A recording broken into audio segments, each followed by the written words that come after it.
Okay, let me get all comfy cozy. Hi, Lisa.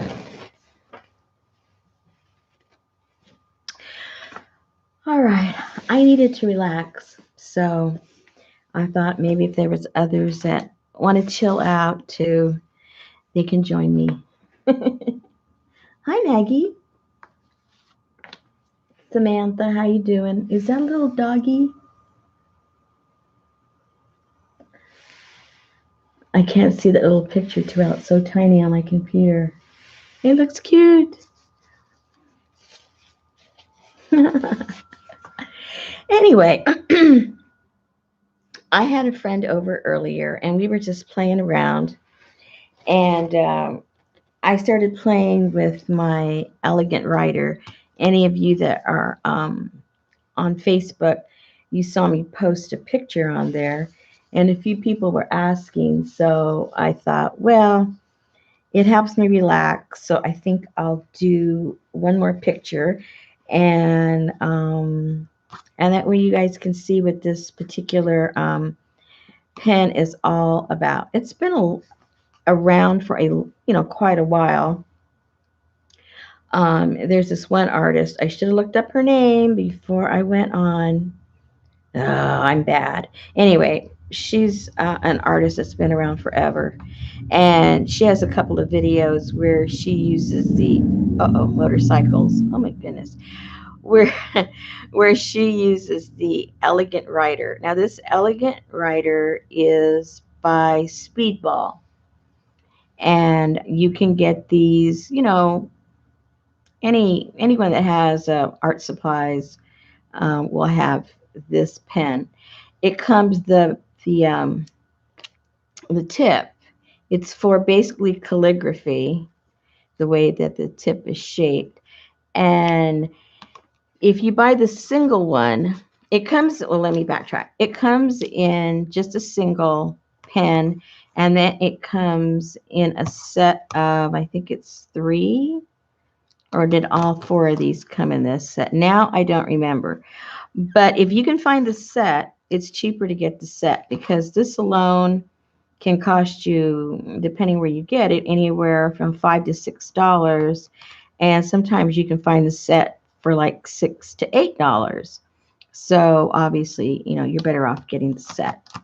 They have a set in other colors. It comes in blue and red, blue, red, and black. Is that the only colors? It might be the only colors. But for some reason, only the black one gives this dramatic effect that when you hit it with water, of course, it bleeds out, but it bleeds out in some really cool colors. We'll play with it for a second. You can see what I mean.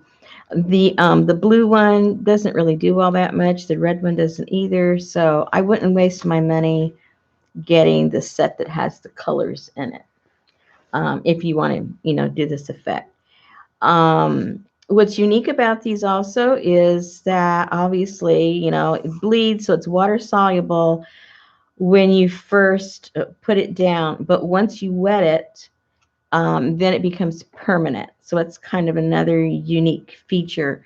So if you don't want it to bleed, these pens, if water touches them, it's a mess if you're just trying to do a regular drawing. So I wouldn't recommend this for anything other than, doing something like this or a project that, is always going to be dry because it bleeds. Anyway, so here, these I did a long time ago, but you can kind of see all I did with these was make a squiggle of some kind of a design, put a little bit of watercolor in there, and when you put the watercolor in, it makes it bleed. So you see all that bleeding in there. Here's another example of one that I did. All that there in the center is bleeding. That's all from the ink pen. That is too.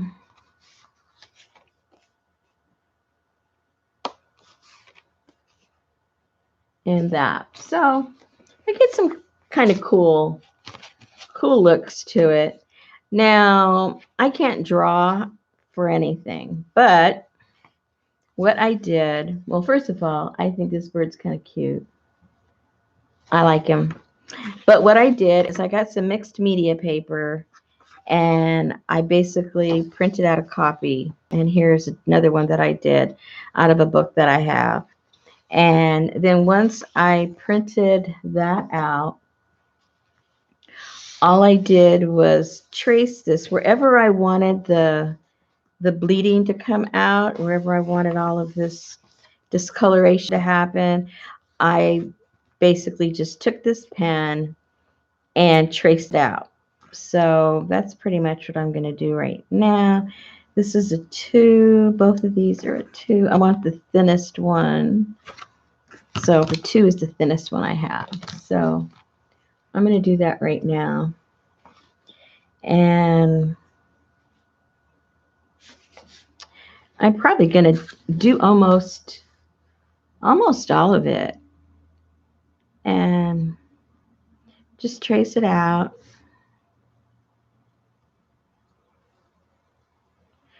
You don't have to be exact because it's all going to bleed anyway. So it doesn't really matter. And if you want a lot of color, you know, make it thicker. If you don't care, you can just do a light outline.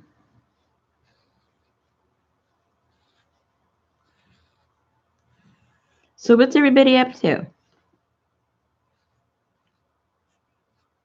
We're supposed to have storms all day tomorrow. No fun. It's a beautiful day today. It's been real pretty all week, actually.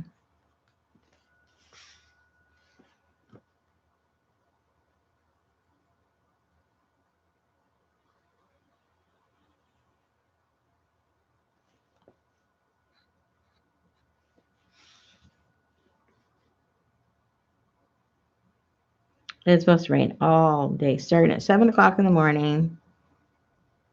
Possibility of severe weather. No fun. What state are you in, Samantha? We must be in the path of the same storm.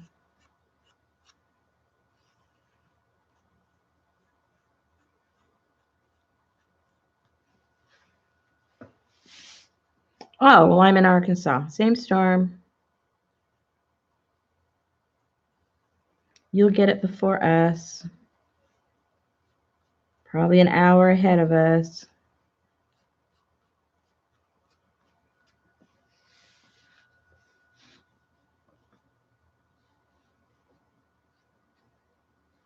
I already brought in my umbrellas. I have a little umbrella outside of my studio. Brought that in already. Brought in my fern. It won't blow away. My husband mowed everything, so everything will get a good watering.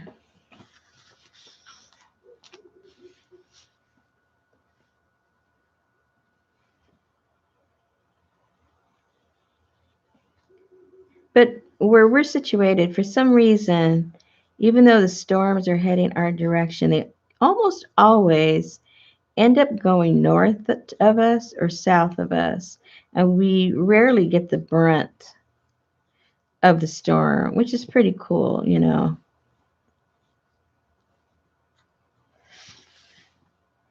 I mean, I'm not going to say never, but in general, we don't get the storms as bad as some people. Because inevitably, when those storms come in our state, a tornado hits somewhere. Like I say, it's usually south of us or north of us. Okay, I see a few more people here. What I'm doing is I'm tracing out a printout that I did on mixed media paper with this pen called Elegant Writer. and it's very soluble, and it just gives some really cool effects when you wet it. And so we're going to come back. I'm not sure if I'm going to use some wet down acrylic or some watercolor or what we'll use, but we'll use something bright. And when you trace this out, it doesn't have to be perfect or anything because it's going to go all crazy when the water hits it. You don't have to trace everything, which I'm almost tracing everything, but you don't have to do that. Just whatever you want to stand out. But I thought for the sake of this one, let's just try everything and see how crazy it gets.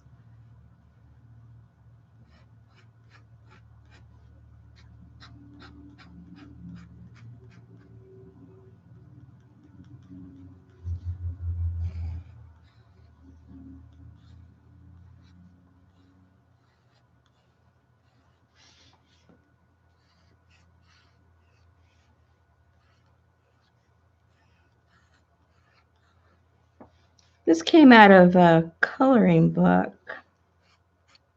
I never use the coloring books. I don't do things with pencils or anything like that. But I just really liked all the pictures in this one. It just kind of spoke to me. I like the garden. I like flowers. Had some cool birds in it. No bugs though. What a disappointment.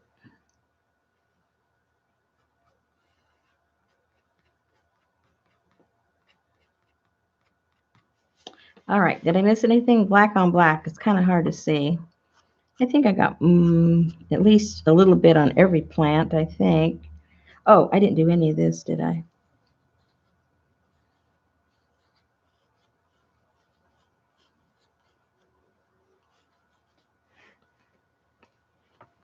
I think I did. Did I do that? I can't see it if I did. Oh no, it's going to be too much if I already did that. Oh well. It's all for fun.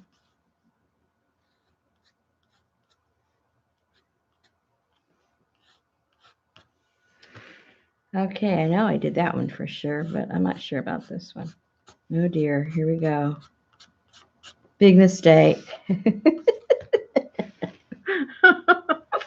Big mistake. Hi, Tammy. Hi, Tammy, have you worked with the Elegant Writers before? If you like coloring, you probably would enjoy it. All right, so now I do have some watercolors. I don't watercolor, but I do have some.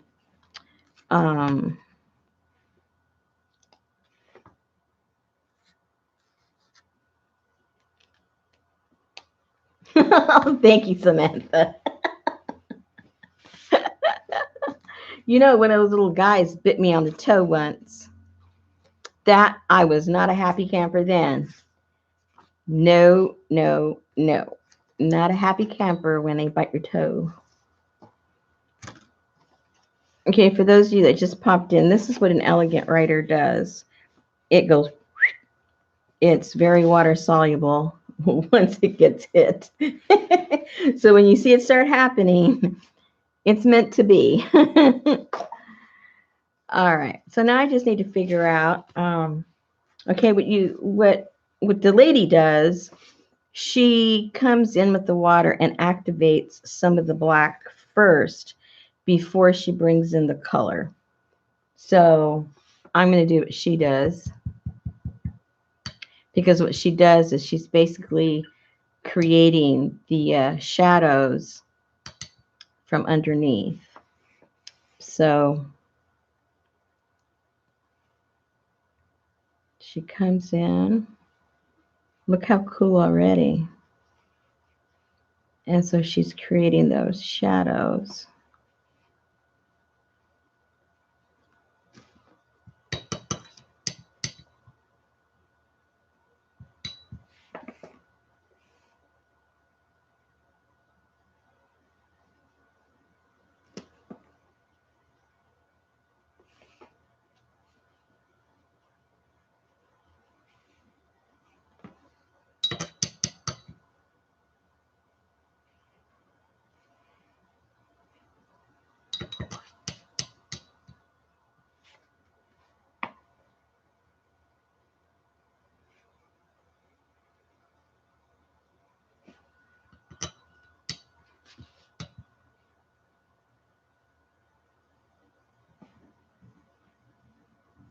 I just think that's so cool.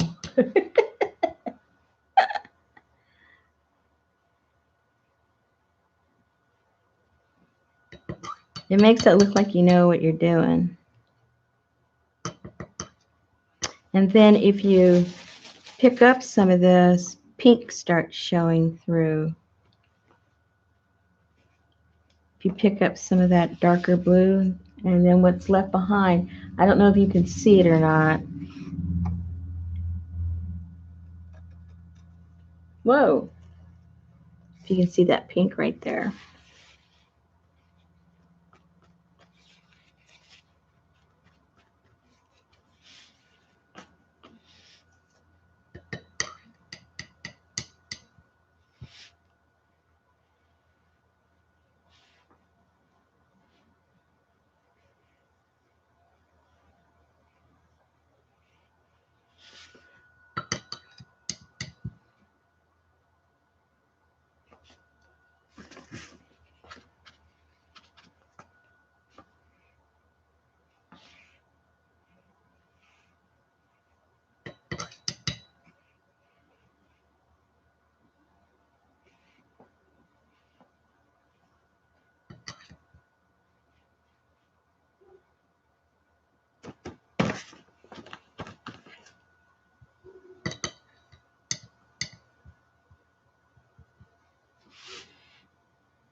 Okay, so we have the background, some of the background.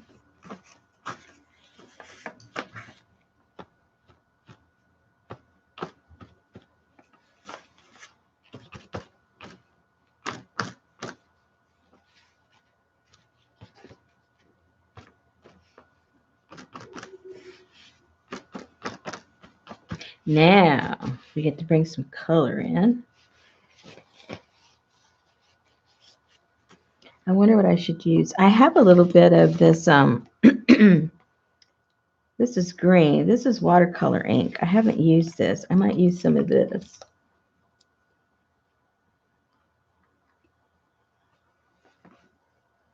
Woo, it looks like it's pretty concentrate.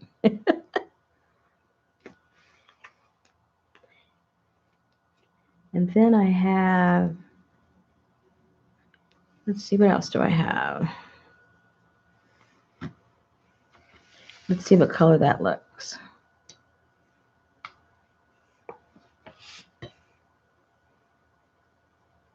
Whoa, that is green. Green, blue. That is, whoa, that's a lot.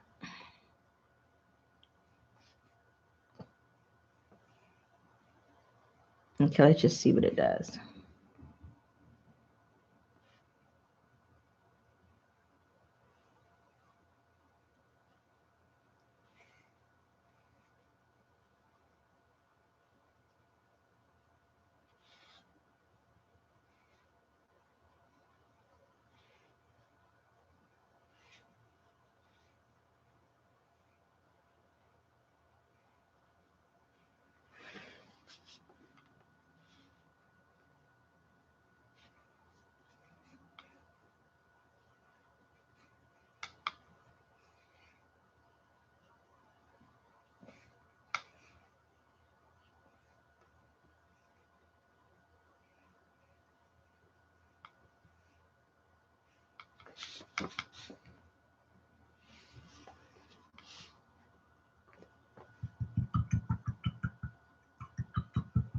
Okay, that was bright.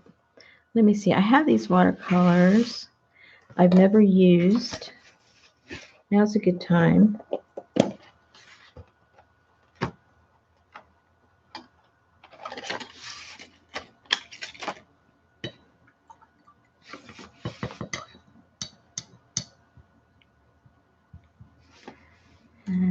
let me get...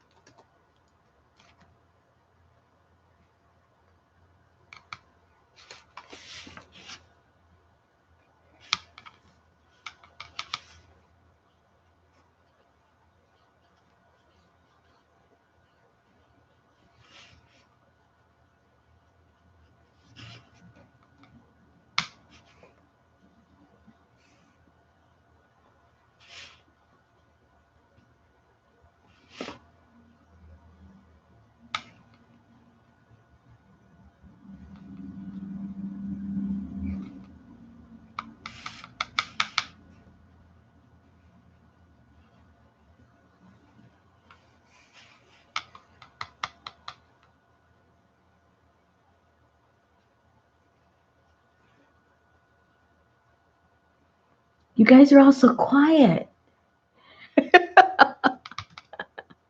I look over there, nobody's talking. Did you fall asleep?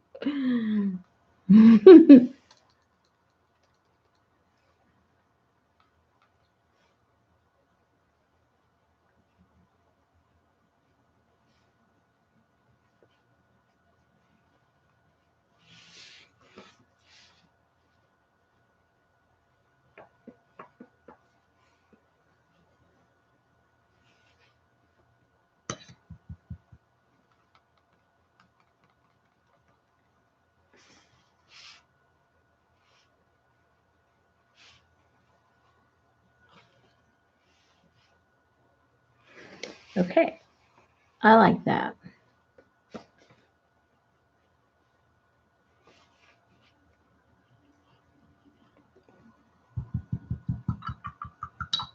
Now these are passion fruit, and passion fruit comes in lots of different colors, but my favorite one are these purple, kind of purplish ones. And then I don't know what kind of a plant that is, but we'll do something cool with it. Let me see. I'm going to see what this color does. This is, what does it say it is? I know it says it somewhere. Oh, it's just Indian yellow. Okay.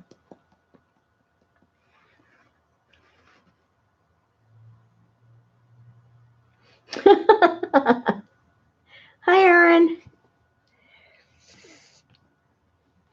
Oh, you're embellishing. I haven't even started mine. I'm glad you mentioned it. I haven't started mine.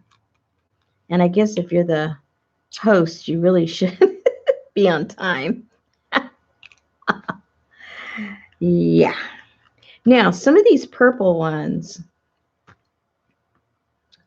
at least the one I used to have, it died. I don't know what happened to it. But it did have a little bit of this yellow orangish in the center. And then the rest were different shades of purple. It was super cool. I don't know what happened to it. I think a bug got to it or something. So I don't know what that is, but let's pretend it's some kind of a berry or something. I don't know. I have no idea what it is. Ooh, I don't want that green in there. I didn't notice that. I don't want that color at all. Matter of fact, let's just clean these up right now. It's going to make everything look like a brown. And I want a real kind of orangish yellow in there. Okay. Yeah, that's better. Just didn't want it as, I don't want it to look like an egg yolk, you know? Okay, I want that right there. Oh, yeah, that's perfect.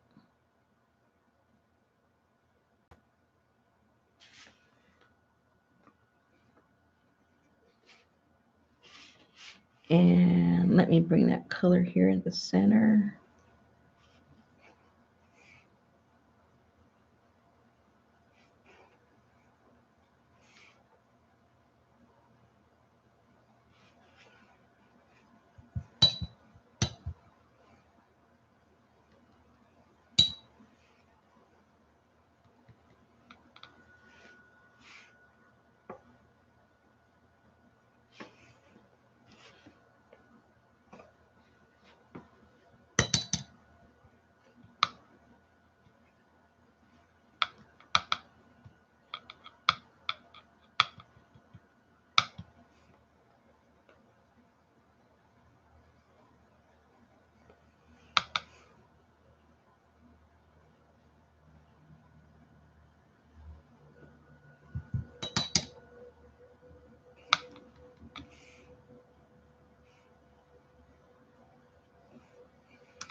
All right, now I got to get some purple. How do you make purple? Help me out, people. Red and blue, is that purple? You can tell how much I know. Let's see. Oh, I need to put something up there contrasting too. Uh, uh, red and blue. Yay. Okay. I'm halfway right. I do have this red. Woohoo. Look at that. But I better stick, I think, with these watercolors over here. Okay. Let me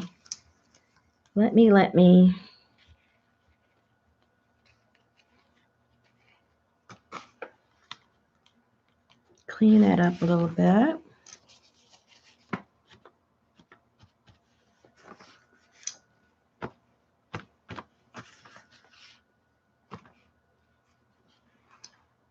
All right.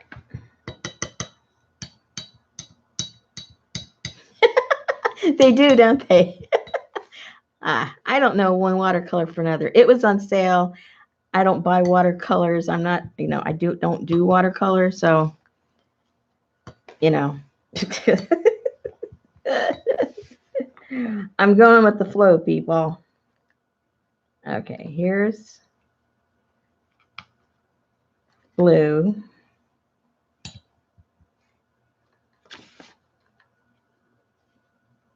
Oh, dear.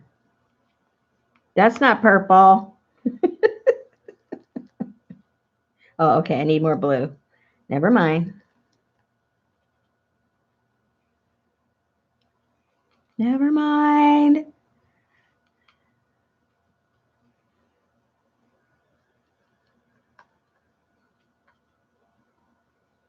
Ooh, too much.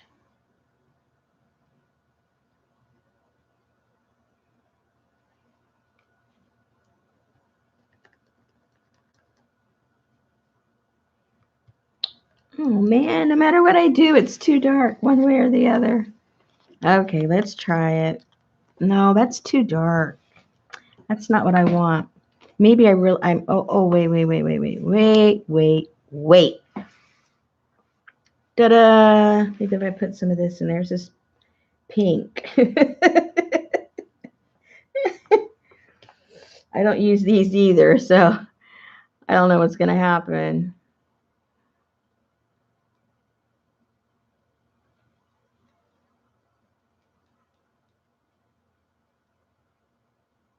Watch if I squirt too hard, it's just going to all come out. Oh.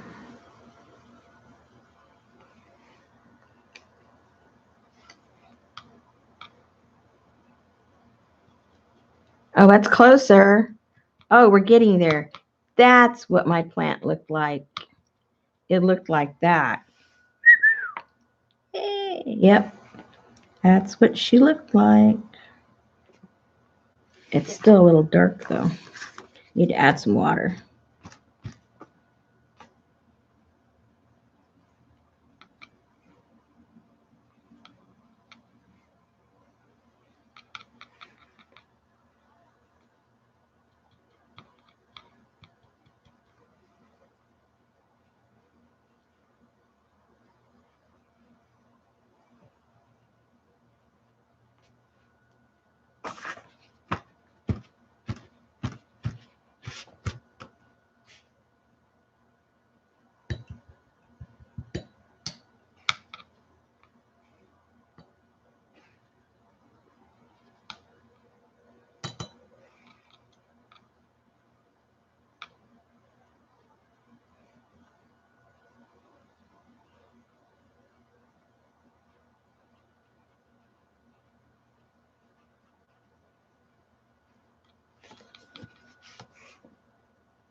Woo. Bright, but I like it.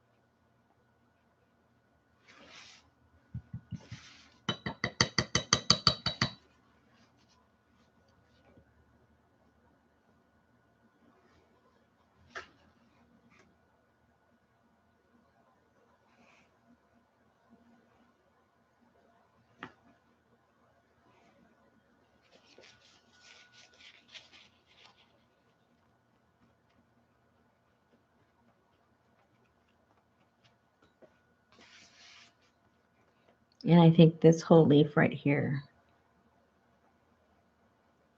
needs to be dramatic.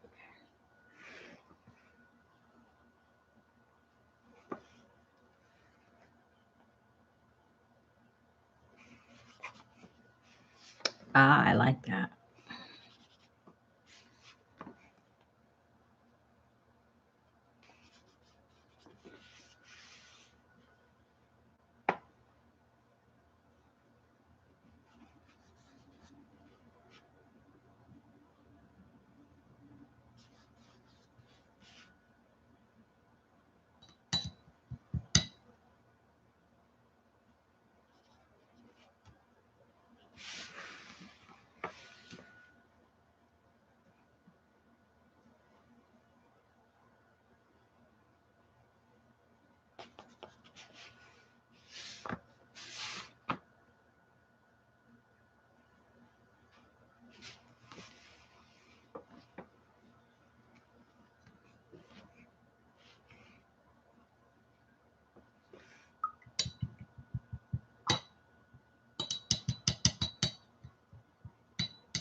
Hmm.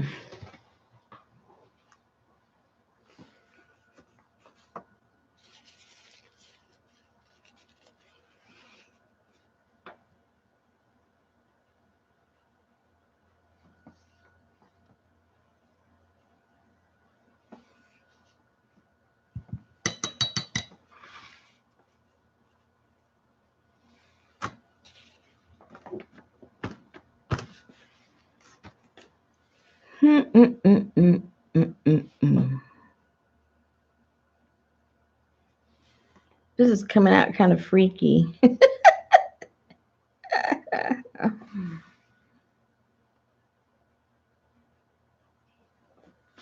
I like freaky. It's okay.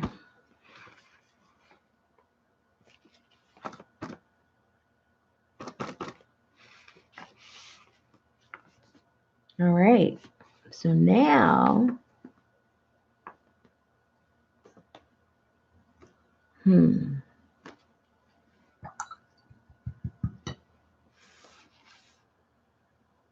Now I need to fill in the background. I don't know what color I want to put in there. Maybe, I wonder what would happen. I've never tried just putting the pen Let's see what happens if I write in here with the pen. I haven't done that before. And see what colors I get. Because that's what's making the background. All these cool colors. Whoa! Okay, I guess it works. Okay, hold your breath, everybody. You might ruin the whole thing. That's how we learn. Let's test it over here. Oh, that's kind of cool. Let's just do it. Hold your breath.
I think you need a little more pen.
Okay.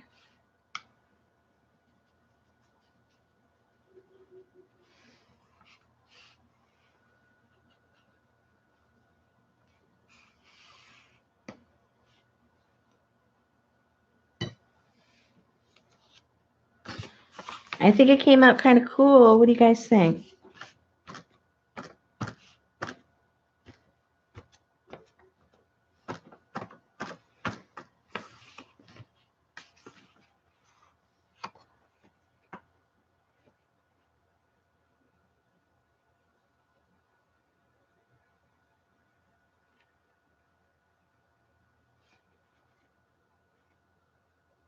I like all the colors.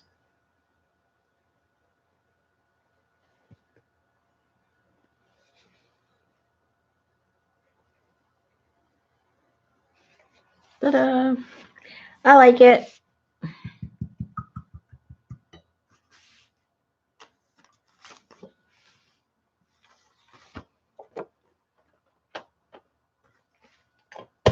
Eek.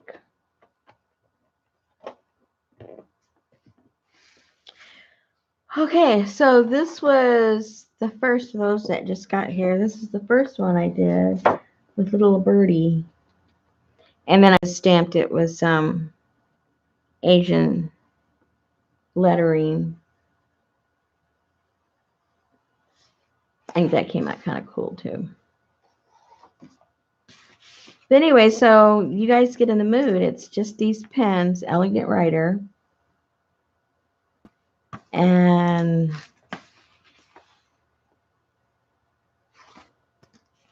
it just kind of goes crazy. But what's cool about it is once it's activated and it goes all crazy and the waters hit it, then once it dries, it's permanent. So it only goes crazy once. I mean, your watercolor, isn't permanent, but anything that happened with this pen, it is permanent. So that's kind of fun. Oh, let me see what you guys are up to. I can't read and do stuff at the same time. I try, but I can't do it. Bye, Tammy. Thank you for coming. I see rum and Coke. Uh-oh, you guys are talking about drinking.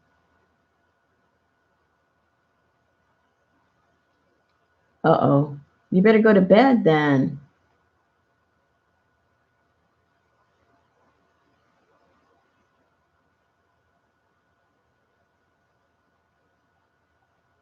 Oh, Aaron's the one. Are you the one that drank, Aaron?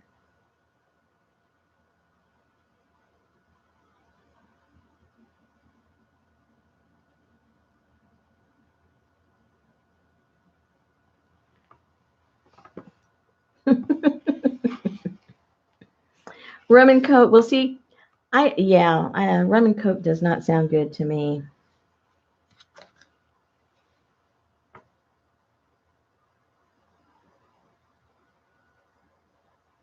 The only thing I really like to drink is what? I do like margaritas, so I guess tequila is what I like to drink.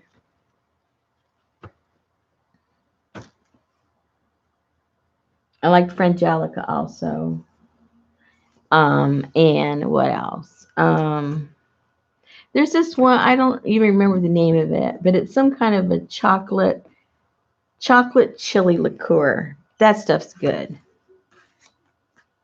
Anything that you would make a drink with Kahlua, just throw that chocolate and chili thing in there, and it's really good. I haven't had that in a long time. Now I'm thinking about it. I might have to go see if I have any left.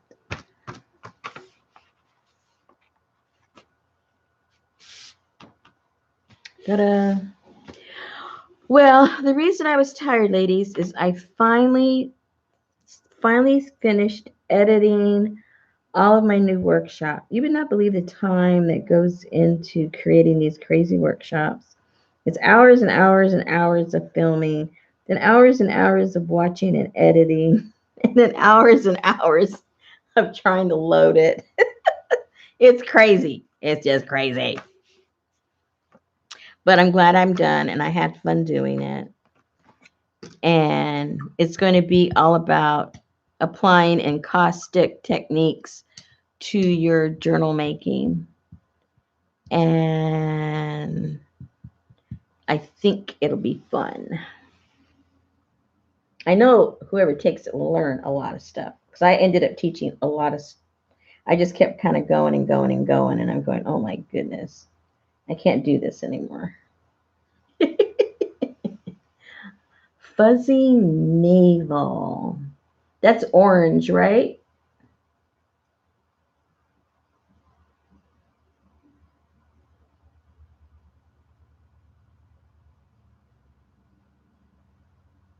Oh, peach. Oh, I don't like peach flavor. Oh, orange. Well, maybe the orange juice will cover up the peach.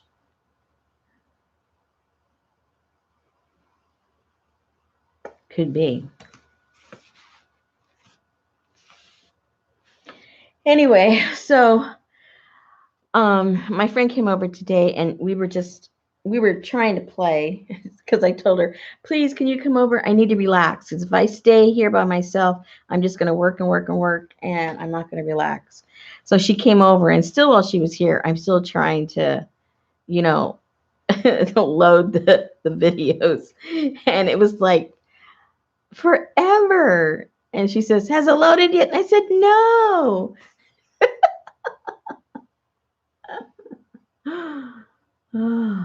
So At least she helped me relax. That's all that matters. Okay, so I'm going to have to let this dry. And I don't think I'll do any stamping on that. I like it just the way it is. Maybe I'll put it in one of my floral journals or something. I think that'll look kind of cool. I think. Anyway. Okay, ladies, I just wanted to share this with you. Oh, and I still have to figure out what I'm going to do with those crazy, remember, if you were with me last time, those crazy oxidized,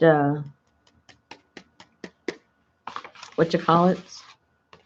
Hey, I wonder what would happen if I threw this stuff on there. No, I better not. No, I'm not even going to get started.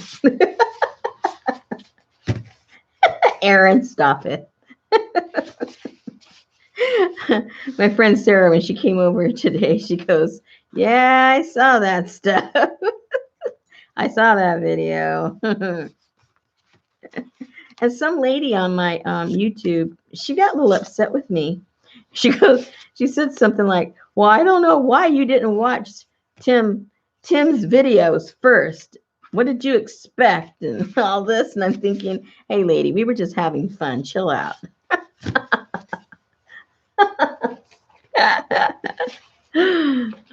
Yeah, probably putting them on the jelly plate was not a good idea. Maybe if I throw water on them now, let's see what happens, because that's what you're supposed to do, right?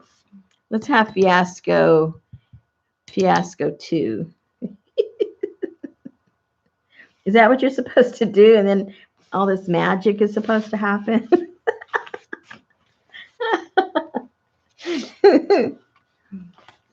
Watch, she's really going to hate this video. This is for you.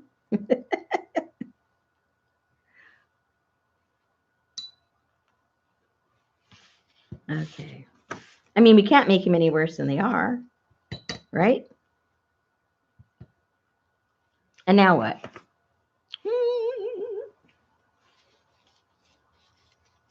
Oh, you got a jelly plate? They're fun. I was trying to show Brooke how to do transfers over. Some of hers worked pretty good. Okay, see, that did that do anything? I don't think so. Oh, well. Oh, okay. Well, all it does is it picks up the ink. Big deal.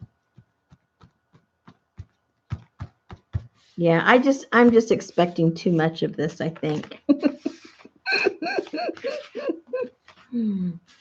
Everybody got so excited. I thought it did something wonderful.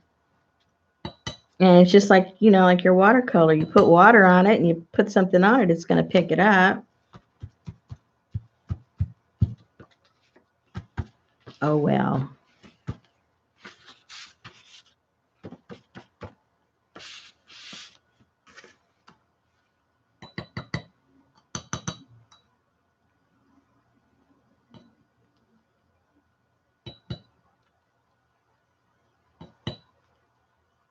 Let's see.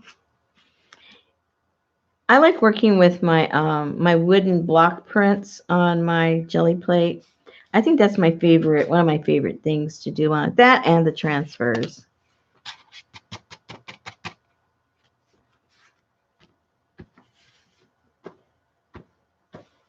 Some of them pick up and some don't. There must be a trick. That's okay. I don't need to know all the tricks.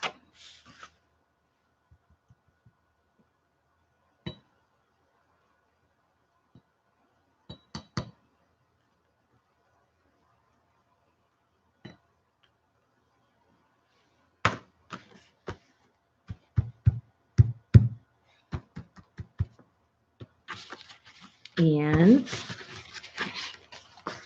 forget what I did with this one. It came out kind of cute. I think that was with with a stencil or something.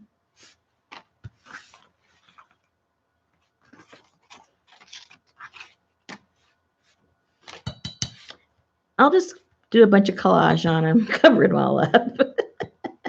And they'll look really cool.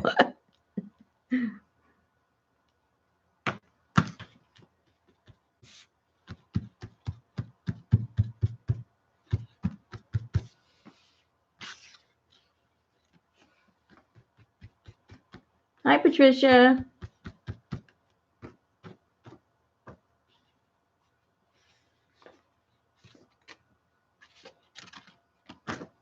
You're right, Natasha. That's all it's doing. It picks it up. That's all it does. It picks up some of the color, but you know, that's to be expected. If it's just like a water-based color, it's going to pick it up.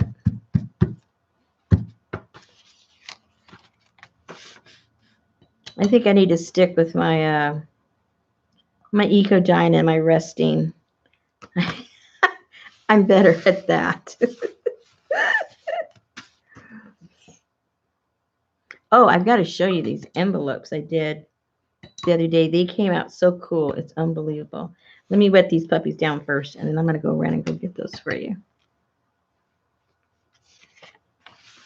And then I went to, I mean, I got a lot of my own rusty stuff already out in the yard. I have what I call my rest garden, and it is really resting.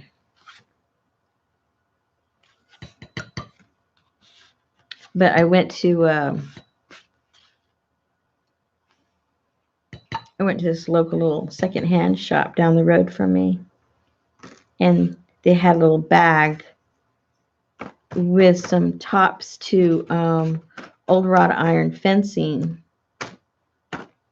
and I see that every once in a while, but they're not cheap. But there they were, and they were cheap. So I take the bag up, and the lady's just astonished. She goes, "Well, I guess people will buy anything." And I'm going, "Oh my goodness. If you only knew how much these cost in other places." Good thing some people don't know what the value is, or they don't see any value in it. We have a monastery that's having an auction today, tomorrow, and Sunday. I'm just staying away from it. I'm not even going. It's been there for like 100 and some years, and they built a brand new building, and so everything in that old building has to go. So I figure, you know what? You better stay away from that thing completely. Okay, well, they're blotchy. I guess that's what they're supposed to do. Yeah, I'm not going. I am not going. And it's like a mile away from me. I'm being a good girl. Okay, wait for 1 second. I'm going to go get those envelopes and share them with you.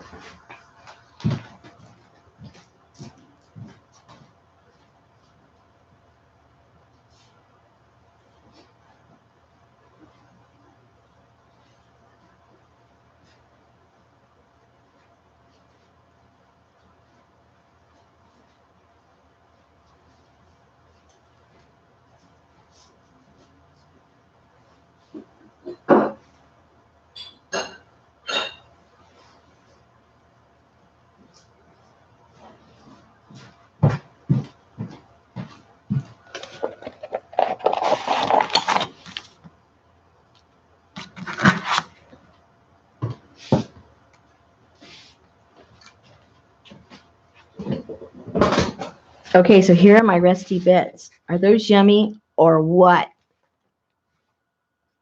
I better move this water before I knock it over onto everything.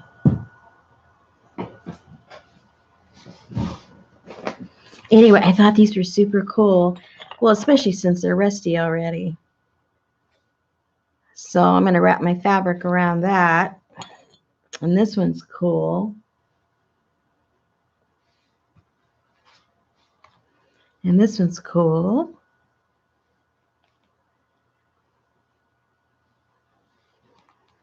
And this. I got all of these for $5. Thank you. Not each, all together. Yep, people will buy anything. Anyway, that was fun. And whoops, look how cool the envelopes came out.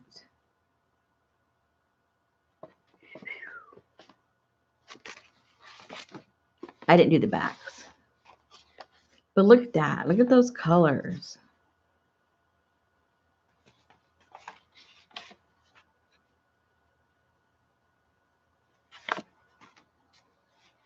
We are supposed to have bad storms tomorrow, starting at 7 o'clock in the morning, all the way through the night. So I was saying earlier, I brought in my Boston fern that's out there in my little porch.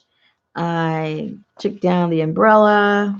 Ooh, I got to remember when I go out there, I got to get my wind chime that I have outside.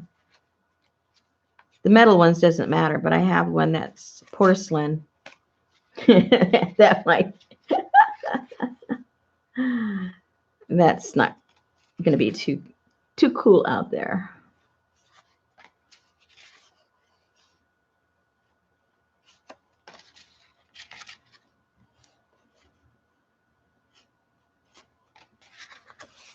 I like how these came out.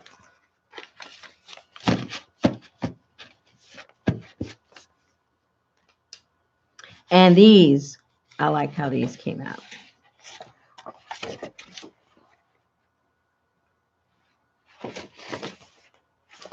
Super fun, super fun.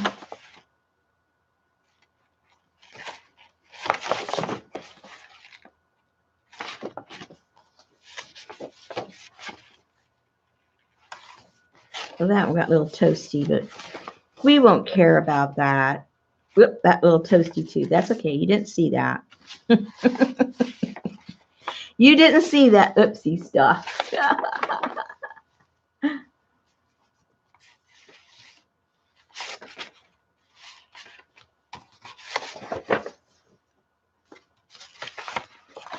Yeah, these are all the Eco Dime.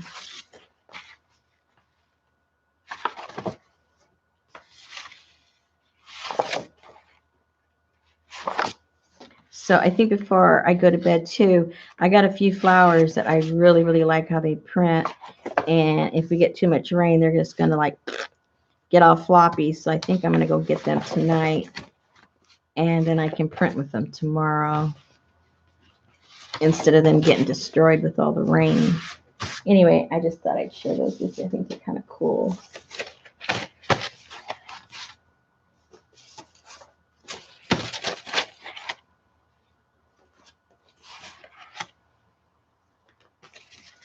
And this here it's really strange because the flower is like yellow, bright, like sun yellow. And this is how it prints.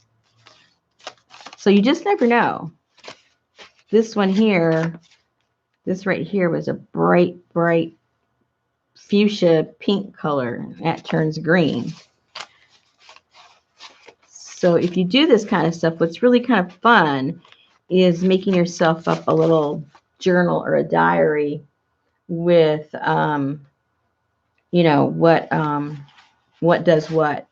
And then you can refer, like you have like your own little personal recipe book. That's what I've been doing. I have a little recipe book of what does what, because you kind of forget sometimes. And it's always different because, you know, the circumstances that you bring together usually don't happen more than once. You know, everything is, you know, very unique. So it's a lot of fun. So anyway. The blue, there's a lot of different plants that give off blue. For instance, this one right here is Amanda Villa, and it's red, you know, but that's the color it gives. That's what I mean. You know, you don't know what you're going to get. You got to play around with it. And then sometimes some of the plants that I get, you know, I literally go up and down, you know, looking at empty lots, you know, and lots of times in the older part of the city, there's houses that have been torn down completely, and so there's just a lot. But those homes used to have plants, and the plants come back, and you know they kind of take over. So I don't even know what some of the flowers are. I can't identify them, or I've never seen them before, or I've seen them, but I just don't know the names of them. So, but what I do is in my little recipe book, I also have like addresses so that I'll go, okay, you know, on 3rd Street, you know, 3 lots in that particular, you know, purple flower, you know, prints really good. So that's how I have my little recipe book and my little directory, so I can remember each year where to go back to, because I might go somewhere and pick stuff, but it didn't work. So I have to remind myself, okay, yeah, I did pick there, but that doesn't work. I need to go to the other block and that stuff works. So, and this I don't, like I say, I don't know what that in particular, unless that was, no, I don't think it was flopped. I don't know. Sometimes they'll bleed from one to another, and it creates a different color based on, you know, what it's bleeding through. Just like you get 2 watercolors together, will create a different color, and that happens sometimes. So I do so many, I can't keep track, you know, of some of the subtleties. The main plants, I do remember what they do, but some of these bleed throughs, they're kind of unique. So I'm not too sure sometimes. But it's fun. So if you do it, you know, just make sure you keep it in a recipe book, or else you're really going to confuse yourself. Oh, okay. What are you guys talking about? I need a drink.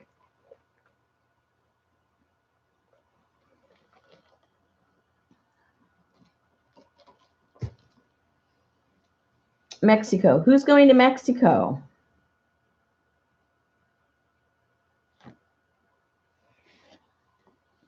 Sandra, she's not going to Mexico.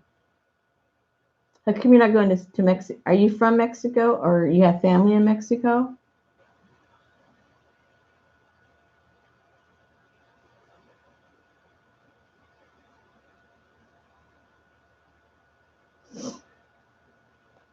No. Sandra says no to all the above, I guess.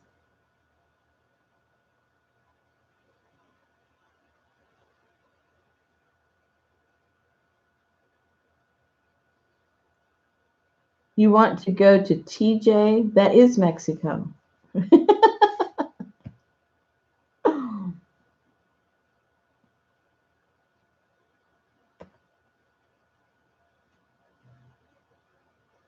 To buy lace. Now, see, I'd never heard that before.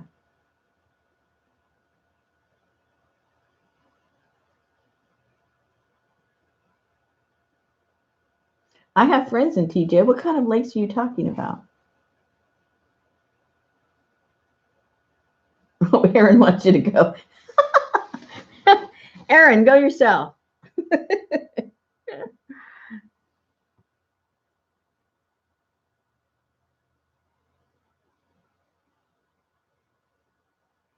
I used to live in Southern California. I lived about 20 miles from the border down, you know, just above San Diego.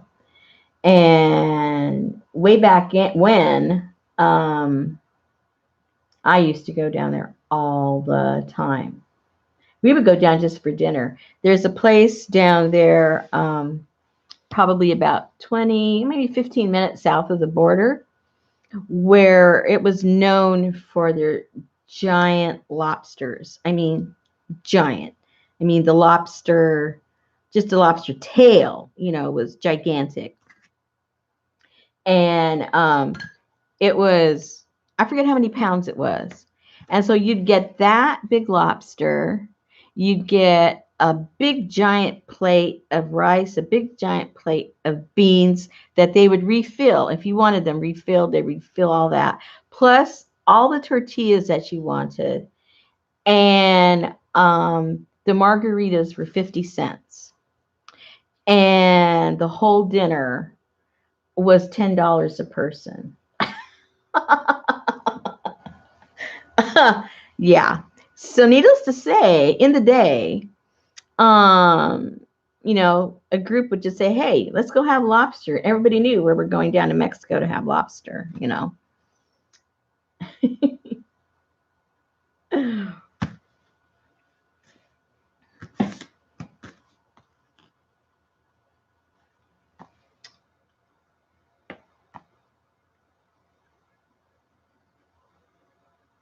Aaron, come on, you know how to spell it right. Yeah, Rosarita, that was it. No, a little south of Rosarita. What is that? Well, it's in the tip of my tongue, the name of the place. It wasn't Rosarita. It was oh, I can't think of the name right now. No, it was north. I'm gonna have to ask my husband. See, my husband thought he was gonna trick me. I knew of the place independent from him. Hi, Jennifer, how you doing?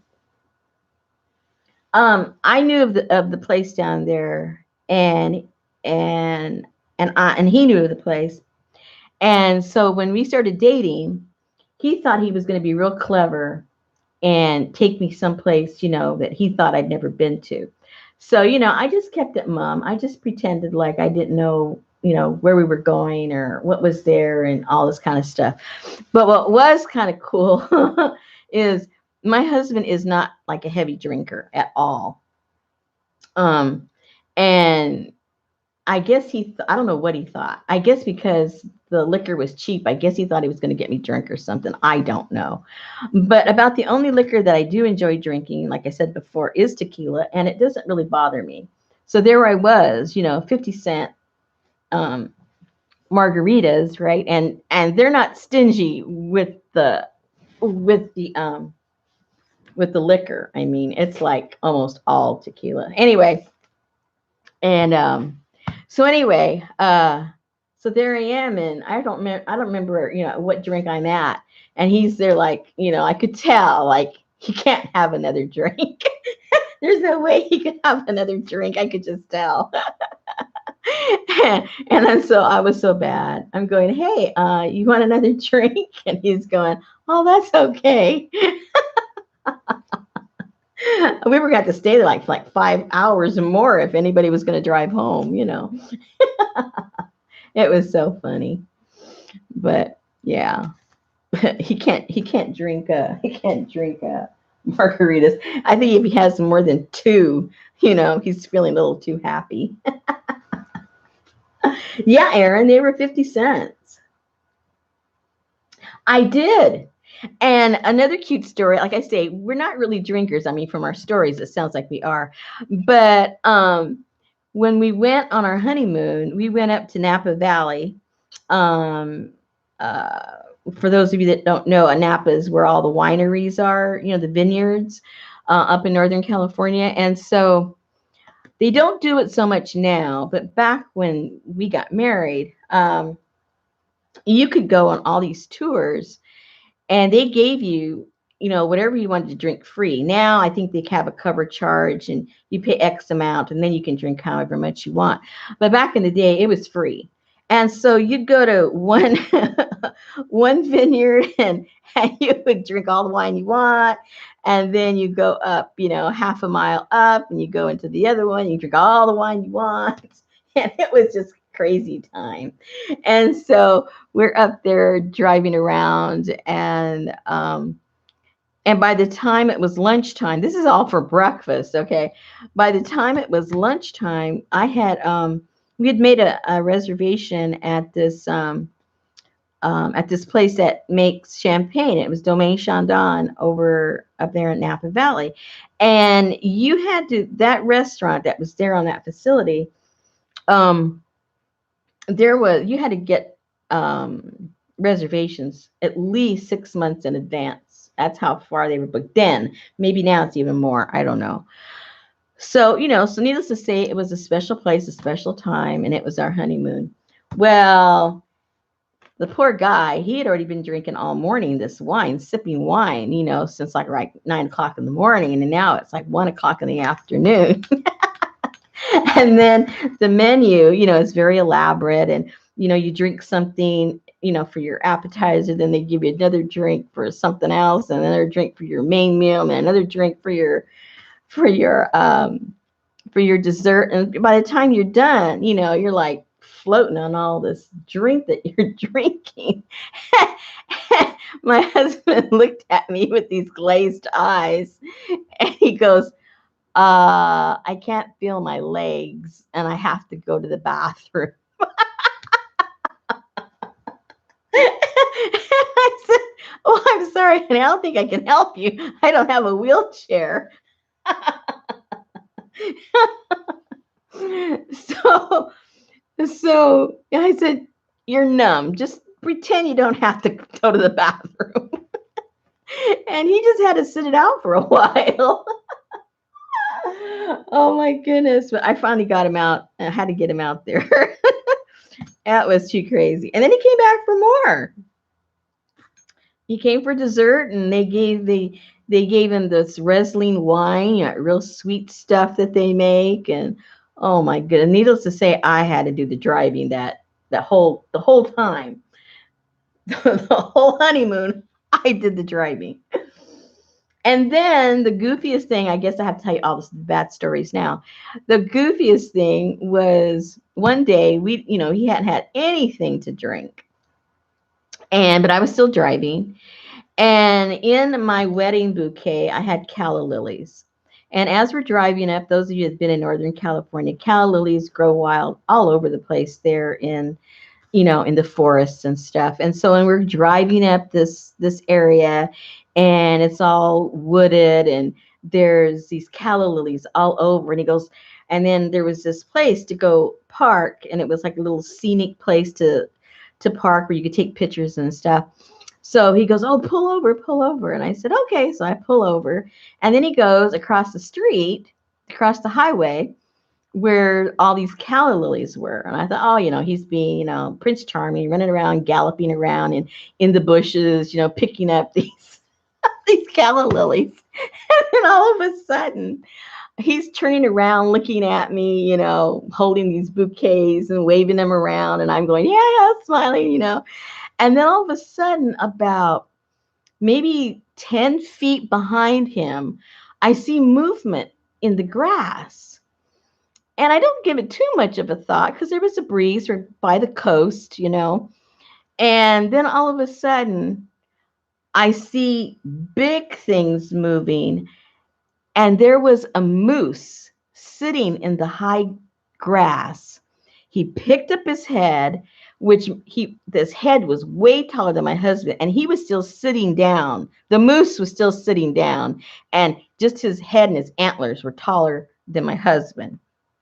And I gulp and I go, oh my goodness. Now you have to remember, he's across the highway.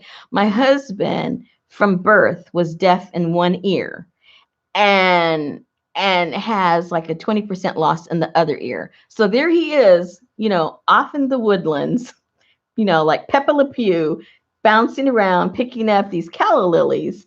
Well, Bullwinkle is behind him and he doesn't know it. I'm waving at him, and he's waving back. He thinks I'm just all happy and waving at him. Meanwhile, I'm going, moose.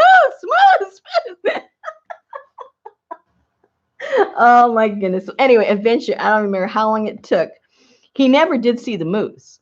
He finished picking his flowers and left and was crossing the street. And as he crossed the street to come back, the moose gets up. And you people that know, I've seen a moose, they're gigantic. They're as big as an elephant, And so he gets over to where I am, and I'm like, screaming at him and hollering at him. And now he's like, what is wrong with you? And I said, turn around and look over there. And he turns around and looks, and there's Bullwinkle, shaking his head and snorting. Anyway, it was crazy time. So, I don't know what you ladies remember of your honeymoon, but mine is Bullwinkle. Bullwinkle and my husband prancing in the grass like Pepe Le Pew picking up flowers. So that's my memory. So we ended up getting, we got our composure back, got in the car, started driving back, and then there was a ranger station maybe about a mile up, and Richard goes, oh, because um when he finally did get up, we saw something shine, and we saw that we got we had binoculars with us. We got the binoculars, and we could see that he had a tag on his ear, I guess it was. So when we were going up, he says, "Go over there to the ranger. We're gonna tell him about the moose." So we go over there, and he tells them where we saw this moose, and he was close to the road, and and he had a tag and all this stuff. And they kind of chuckled. They go, "Oh, I forget what they called him. Oh, that's where he is. We kind of lost track of him, Okay, great, So they knew him. He was tagged. They were taking care of him, and they kind of lost track of him for a while. So I guess we rescued the moose. The moose didn't eat my husband, in other words. So we were okay. Oh gosh. Okay, what are you guys talking about?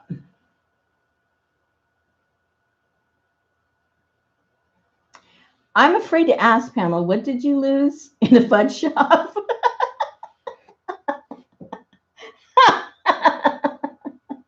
There's a lot of things we can lose in a fudge shop. I don't know what you lost.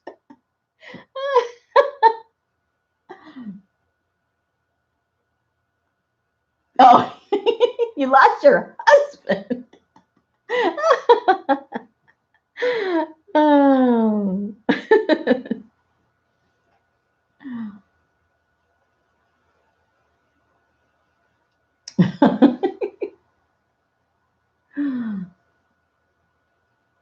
Yeah, my husband, he'd be on a sugar high. He just found out about maybe a year ago. Up until a year ago, my husband's never been on any kind of medication of any kind. And all of a sudden, his sugar went crazy, and now they tell him he's diabetic. So he really can't drink now because all liquors is just like pure sugar. And no more fudge for him either. No sweets, no nothing. It's funny though, he can eat the 85% dark chocolate, which he likes dark chocolate anyway. He doesn't like the milk chocolates like I do, my Reese's. He doesn't like that kind of candy, but he does like dark chocolate, and the dark chocolate doesn't affect his sugar, so he's happy about that. You know what? I think I'm going to have to remove this video because we're not doing nothing anymore. We're just talking. People are going to go, can we have some content?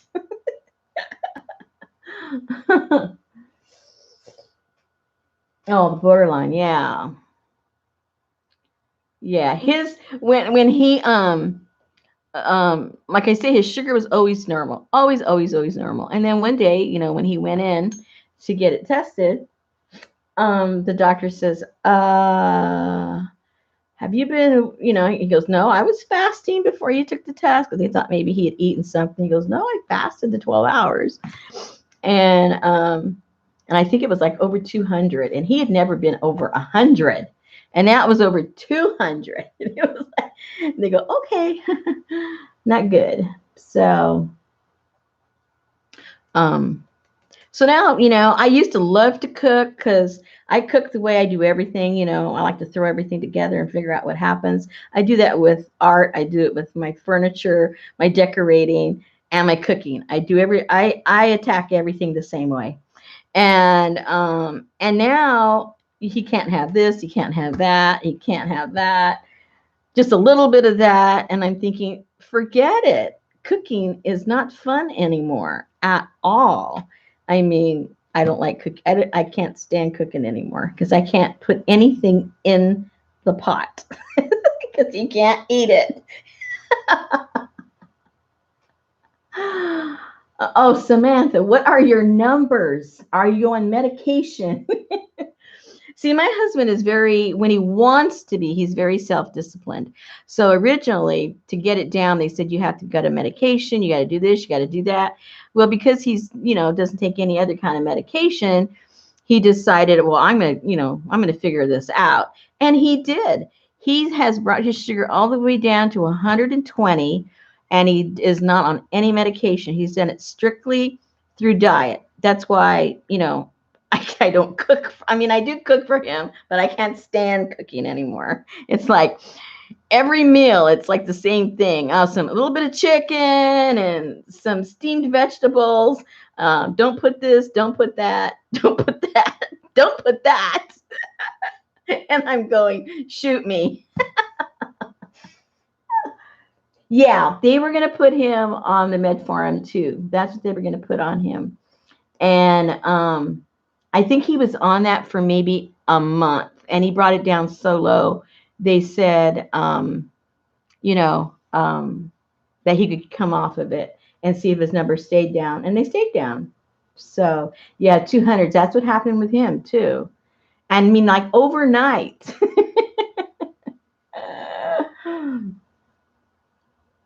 Oh dear. Oh, Samantha, I feel sorry for you. I just say throw a carrot at him and let it be done. Oh, and my husband can't eat carrots. I cook them, and when you cook them, it releases all that natural sugar in a carrot. He can't have carrots. I mean, simple things that you would think they are healthy, but for a diabetic, his body just says insulin, insulin.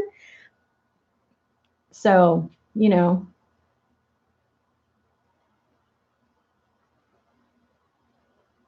oh, good 180, great. Yeah. And see, on top of that, even though my husband doesn't take any medication for it, he found out, let's see, now it's been about maybe 3 years. We have really good, fortunately, we have really good health insurance. And the kind of insurance that we have was provided to him from his last employer through his union. And even after you're not working, you can continue the payments on that particular insurance. And we kept it because we hear the horror stories other people talk about. And so we decided, well, don't let go of this one. This one sounds pretty good. But anyway, with our insurance, it covers everything, anything and everything. If a doctor prescribes it, our insurance pays for it without question. So when it comes to testing, I know a lot of people don't get certain things tested because their insurance, even if a doctor says you need it, the insurance company says, nah, I don't think you need that. We know better than your doctor, and they won't pay for it, or they only pay a portion of it. Well, anyway, so my husband, he's very conscientious, and, we get, our physicals, every year in depth, to depth, if you ask me, physicals every year, and blood tests and everything always is normal. Well, his father died from a liver disease. And so they tell you, lots of times things that run in the family. So I knew doctor came to town, and he was a liver specialist. And so Richard says, maybe I should go in and just get tested, explain to him my background, and blah, blah, blah, blah, blah. Okay, so we go in there, and they do the blood tests, and the blood tests, everything's normal, like it's always been normal. And he says, but, we probably should do a blah, blah, blah. I forget what it's called. And it's sort of like a sonogram type thing, and it will show if there's anything, a scarring or anything on the liver, because that's what happens to your liver if anything's wrong with it. It has these scars on it. So we had it done, and they thought they saw something, and so then they said we need to go in. Long story. It turns out that he has a liver disease, and it's called NASH. It's non-alcoholic cirrhosis, something, something, something. So, cirrhosis of the liver can very easily turn into cancer, and you have to have a liver transplant. So,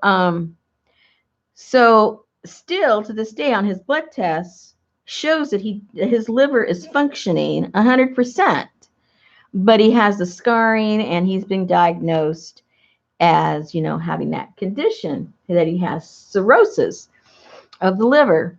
But they're saying that he has what's called compensating cirrhosis of the liver, which means that even though his liver is scarred up and he has cirrhosis, that his cirrhosis is functioning normal. It's compensating for the fact that it's sick, basically. And of course, my husband has to be different about everything. So, but it shows here, in his case, testing, just blood testing, would have never shown that he had cirrhosis. He would have continued doing things he shouldn't do, like he shouldn't smoke. I mean, smoke. He's never smoked. He shouldn't drink any alcohol at all, and he did, especially in the summer. He loved his brewery that's downtown, and they make all these crazy concoctions, and he'd go down there once a week and drink with the guys. Well, he would have kept doing that, and he would have continued to make his cirrhosis worse and worse and worse, not knowing he had cirrhosis, because his blood test showed he didn't, because his liver was compensating for the cirrhosis. So, so the fact that he took care of his health, took it upon himself to go to a doctor to ask and tell him his history and ask if there was anything else they could do. And the fact that we had the kind of insurance that would allow that kind of a test, even though his blood test showed he had no problems with his liver, they still, our insurance didn't say, no, you can't have this test. You don't have anything wrong with your liver. Why do you want another test for your liver? So it's all so complicated, all this healthcare and what you need to do for yourself and how you need to be an advocate for yourself. And, it's crazy. I don't have to tell you guys. You guys know, it's crazy. It's crazy. But anyway, if he had not been his own advocate, and if we had not had the insurance that we have, he probably would have liver cancer by now, because he wouldn't have taken the precautions that he needs to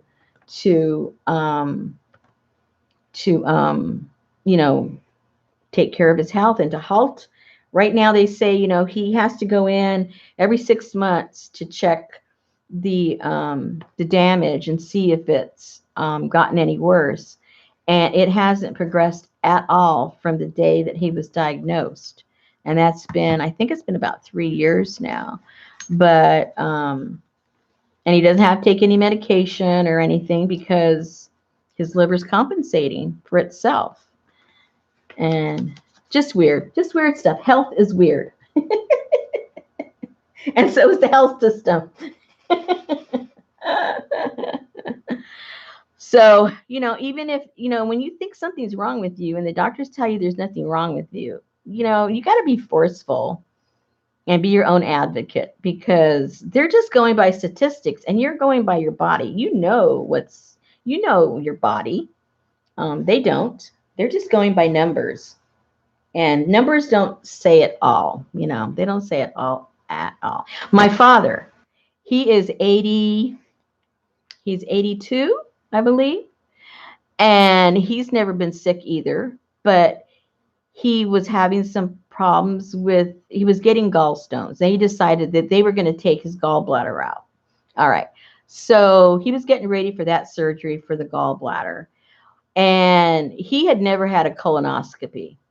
And so the doctor was debating, well, should we give him one? Shouldn't we? Usually after a certain age, they don't give colonoscopies. I didn't know that. But the doctor says over a certain age, they usually just don't give colonoscopies. And, but they thought, okay, let's just go ahead and give it we're going to give you a colonoscopy. Well, they did the colonoscopy. Turned out my father had colon cancer. Now, now, if this particular doctor had not said, yeah, you're over 80, but you've never had a colonoscopy. Yeah, let's go ahead and give you one. My father would have died of colon cancer because it would have gone untreated, because it would have gone undetected. So within I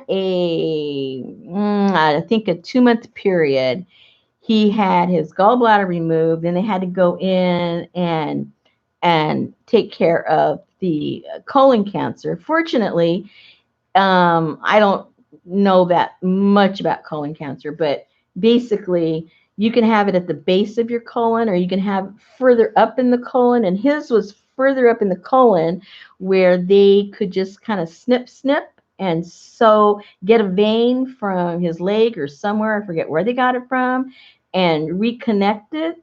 And so he didn't have to wear that bag that some people, how they take the whole colon out, and he's functioning normal. He's normal. And that was all because that doctor decided, let's just go ahead and give him a test, or else my dad would be dead right now. So it's sometimes you got the doctor that does take the initiative. In his case, it did. But unfortunately, I think most doctors don't. And I think it's not their fault. I think it's because they know the insurance isn't going to pay for it. So they're not even going to get you all worked up about taking a test that they know you can't afford and that the insurance isn't going to pay for. So I think everybody's in a bad spot, and it's really sad. But okay, I'm off my soapbox.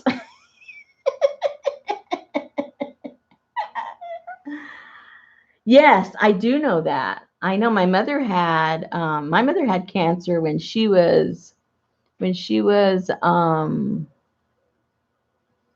to think how old I was. I think I was in my teens. So she must have been in her late 30s. She had to have a complete hysterectomy because she had uterine cancer.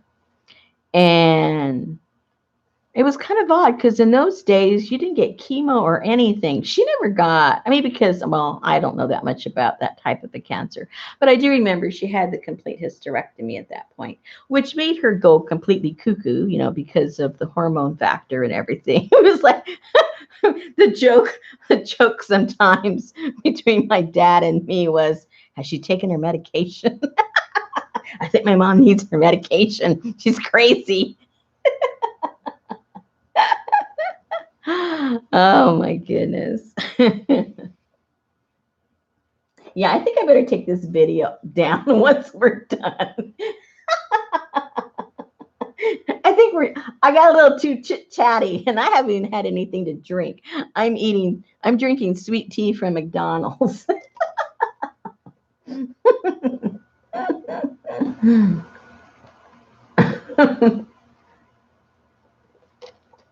Oh my goodness. Okay, I think maybe we really are done now. What do you think? What are you guys talking about? Yeah.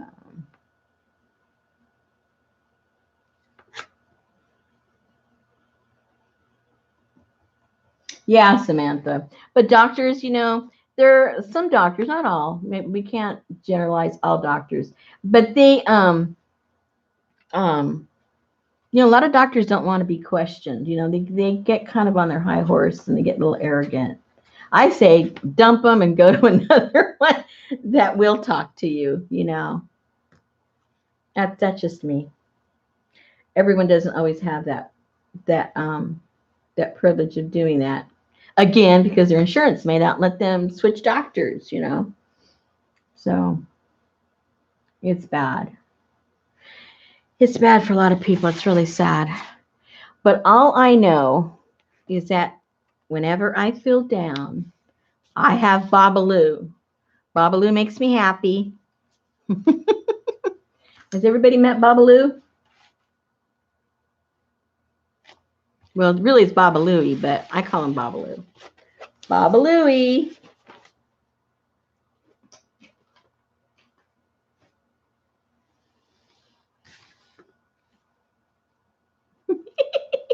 so cute.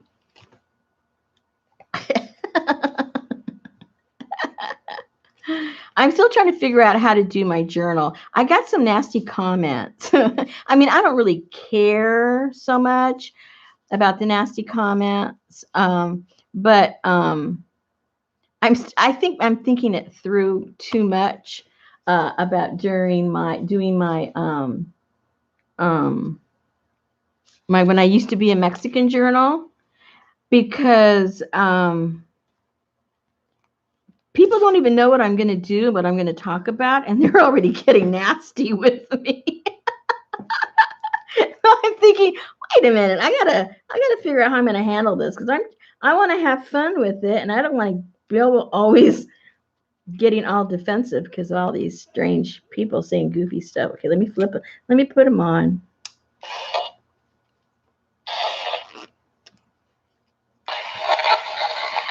Boy, he's ready to go. Shut up.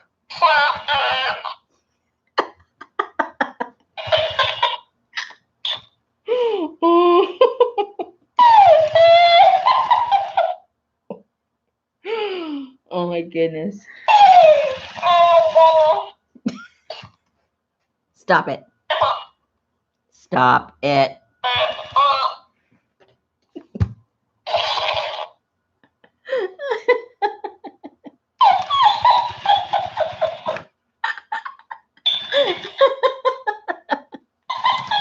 Hey, watch it.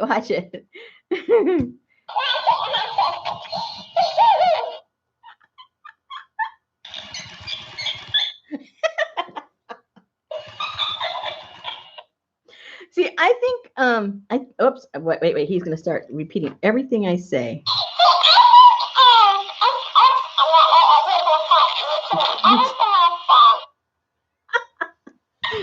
Stop it.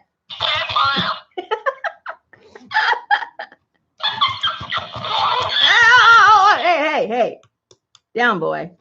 Okay. Anyway, I mean, I know I take after my grandmother. My mother is just so uptight and straight-laced. And my grandmother, she was a hoot. I mean, if she was around today, with the internet and with eBay and she would have every crazy toy that's out there that is just plain silly, because that's who she was. So whenever I see this little guy, I always think of my grandmother, like, oh my gosh, I'm turning into my grandmother. Because I was never a doll person, even when I was a little girl. My mom got me a Barbie doll. Couldn't care less about the Barbie doll. My mom was the one making dresses for the Barbie doll. And I'm going, oh, yeah, that's cute. Whatever. Didn't care. I wanted to go outside and go play with my ant farm, So I was never a girly girl. Ever. Oh, gosh. You need to get one, Jennifer. I got it on eBay. No. I'm sorry. I got it on Amazon. I think it was something like I'm trying to think what I paid for him, because I found different vendors at different prices. And of course, I got the cheapest one I could find. I think he was like $9. I think that's what he cost. But I saw them as high as like $18, $19. But he's yeah, I think he was $9. And he's worth every penny. Let me tell you, he's so cute and he's so funny.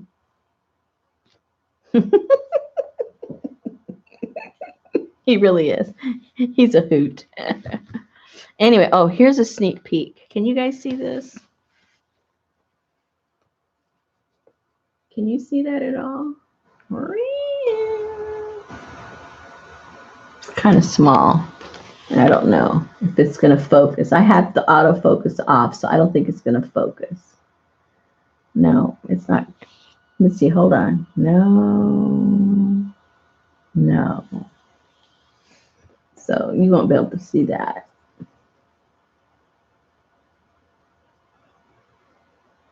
So there you can see the shine.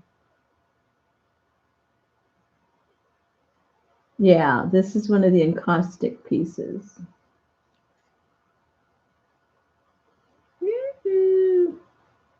Yep.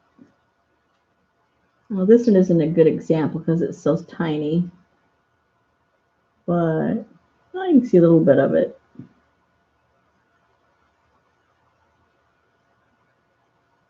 Yeah, I went crazy. I made too much stuff. That's why the class stayed. That's why the class is too long. I made too many things. It was ridiculous. But I just got excited and just had fun with it. And I didn't do this on there. This is just a little practice piece I was playing with before. This is one of the little Tim Holtz ladies. And then this is just parts of the inside of a book when you rip it apart, the spine part. It was fun. Okay, ladies, I think Baba Louie wants to go to bed. I have to go get the stuff out of the dryer and fold it and see what my husband is up to. He's probably up to no good over there. He is single-handedly, oh my goodness, here's another long story. All right. My husband loves dogs. All of our dogs are rescue dogs. His friends run a rescue place across the border. We live right on the border in Arkansas and Oklahoma. And these people run it in Oklahoma. In our town, we have a humane society that our personal opinion, is ripping off money, not taking care of the animals. There are no kill, but they even keep animals. They have animals there that some of them have been there for 5 years. I mean, that's not humane, just for the sake of not putting something down. And that's just my personal opinion. But anyway, now they want all this funding and this money. And then now there's this big old battle, whether the city should take it over and, have their own department, or if the city should continue funding the Humane Society. Okay. So the friend across the river and my husband, they're always, about what are they going to do about the animals? What's the best things for the animals? How do we get the money to the animals instead of all the bureaucrats and all this? So today they went down and met with this person that has this big old facility. It used to be a veterinarian that had this place, and it was really big. And now that guy retired, and the guy that owns it has it up for rent or for lease. So they went down to talk to him about possibly getting this big old facility so that they can present it as an alternative to the city council and the mayor, as an alternative to giving the money to the Humane Society. And they've got it all broken down as what it's going to cost to turn it over into a facility where they can handle it there, and all this stuff. So that's what my husband's been doing today. And now he's in the computer, getting all these diagrams, and they've got the floor plan, and oh my goodness, he's having fun over there, doing it for the animals. So so we'll see what happens. The city, I think they're going to wimp out and just give the money to the Humane Society, even though, you know, I don't think those people are really using the funds properly. They're always begging for donations because they don't have enough for the food and this. But then they went and bought a $27,000 van to take animals to the parking lots to try and get them adopted, which I would rather feed the dogs with all that money. But that's just me. Anyway, it's crazy. It's crazy, crazy, crazy, crazy, crazy. Let's see. What are you guys talking about? Muldrow. In Muldrow. Her husband is a dentist, and that's how they fund this nonprofit. They have this big old facility. I don't remember how many dogs they house, but on her main property where she lives, she's got like about 5 or 6 acres, and all that acreage is full of trees and kennels, outdoor kennels, indoor kennels, and she has all kinds of animals there. And then she widened out and she bought it used to be a convalescent home. So it has all these rooms, and they have turned that into a rescue place. So now all the rooms have been turned into kennels, and it already had these big walk-in showers, for people in wheelchairs and stuff. So now it's where all the dogs can get groomed and cleaned up and everything. So she knows what she's doing. They're both business people. They've been doing this for a long time. And her daughter is a veterinarian. So, they're all in cahoots together and can help each other, and they're very conscientious and very sincere in what they're doing for the animals. And so he's getting ready to retire, and when he retires, he's going to be doing full time with the dogs. And so I think that's kind of what's in the back of their head. If he's going to retire in a year or two, and if they can get that facility going here in our town, they know the people, they know everybody that wants to volunteer already. They've already got a whole list of all the volunteers. They're not going to be needing all this big money to be paying people, because it's all going to be on a volunteer basis. So, and the guy that is renting the place out, that would rent the place out to them if he wanted, because of what they want to do, he's only going to charge them $750. I don't know what you guys know about retail space, but that's like giving it away. So that expense is way low, $750 for all that property there for the dogs, the building, and there's already kennels in the back because, that person was a veterinarian that had it before. And I don't know, I think it'd be a good deal. And because it would be such a good deal with such good people, the city's going to say no.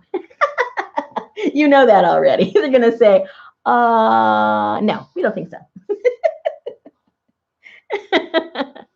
So he's ready for that too, but that's okay. Okay, I think it's time for Babalu to say goodnight. Let's let Babalu say goodnight to everybody.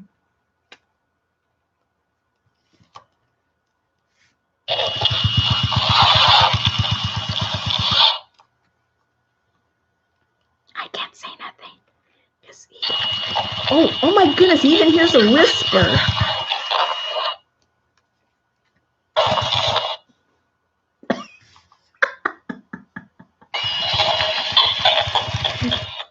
Yeah, I can't hit my wind chimes right now. Oh yeah. Oh, the one's outside. Yes, thank you. Oh God.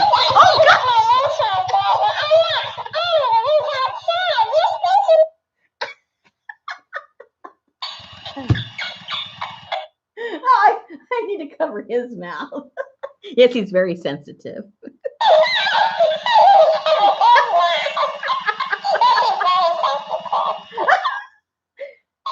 Babalu, are you sensitive?